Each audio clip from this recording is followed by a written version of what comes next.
baako a NDC amanyokuo no wobontoa Amampani His Excellency John Dramani Mahama Eshe Ghana for enkenkani teacher trainees Any one more allowance or say Boma Ghana for nyina te say alawane die NDC ba wambeshe mukena.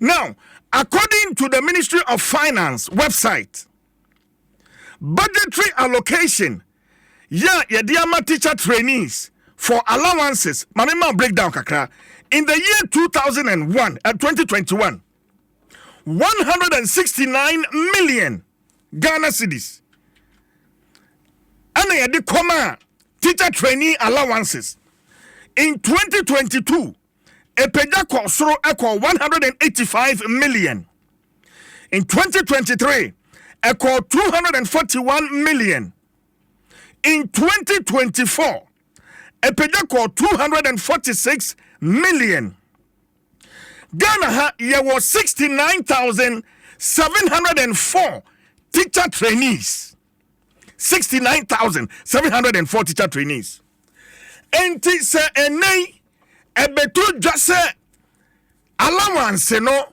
ye be ye free hone momono ye the loan system bia ba oba kobo besia na watua mentias ya papa yentie the honorable minister education honorable Haruna Iddrisu yentie some of their tuja. But more importantly, you raise the issue of student allowances.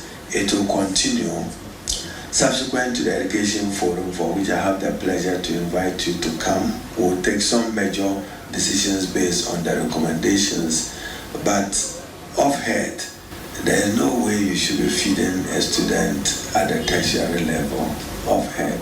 So we have to work out a transition from the allowance into an enhanced student loan for them to feed themselves. But in the interim, they will still get the allowances. Then just the next very few months going forward, subject to the recommendations of the committee. But I cannot conceive of a student in a higher education institution being fed. We can narrow feeding to basic and to free senior high school, but at the tertiary level, so they will still get enhanced student loans to be able to feed themselves. But in the interim, we will continue with the feeding and then phase out the allowance process, subject to the recommendations of the education forum. Honorable Haruna Iddrisu asema ode atudwai. To me, emunna ho papa. So what can say? There is no way you should be feeding a student at the tertiary level. We can narrow feeding to basic and free senior high schools. But at the tertiary level, students should be able to take care of themselves. In the interim, we will continue with the feeding allowances, but we will transition to an enhanced student loan system. And on a saying, how soon are we transitioning? And what happens to sa e bono amoshe ye magana fojina so eto abadema amono? And report by I think Daily Graphic, and this report never tuja. And you mean who press release not one more attack the caption Daily Graphic at the two hono na anapai mame more Daily Graphic abaso because and me kenkai and say na meti ase no sa pe anapai abanafa graphic anim honom no kire me Daily Graphic one so omugina ne omugina education Education Ministry denies story, but Graphic stands by report. Enti way so ministry nim na mechirim. Because brofia honorable Haruna Iddrisu akika bom ye mementiase. Say allowance no mu ye free ho a mama Ghana fo hu say ya na ye share bo no enso so ye ba ni ye ntumi nti ye allowance no free ho. Na teacher trainees over 64,000 no one na wo so. Say new loan system na mo se mo dey ba no, how is it going to go?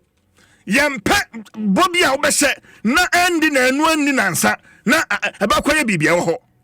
I believe all the teacher training institutions are Ghana ha wo mo hwe wo mo tie So ministry ni will be ho say yen kontompo no mu twakire yen when they were campaigning they should come and tell us.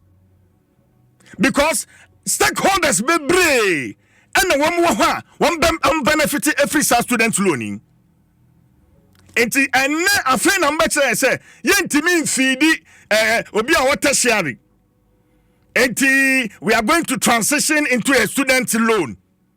But in the interim, we will be giving them the allowances. Come again, Minister of Education. Honorable Haruna Iddrisu, Sambre Bium, because wait there, Mentiase. Adom 106.3 FM. Adom FM 106.3.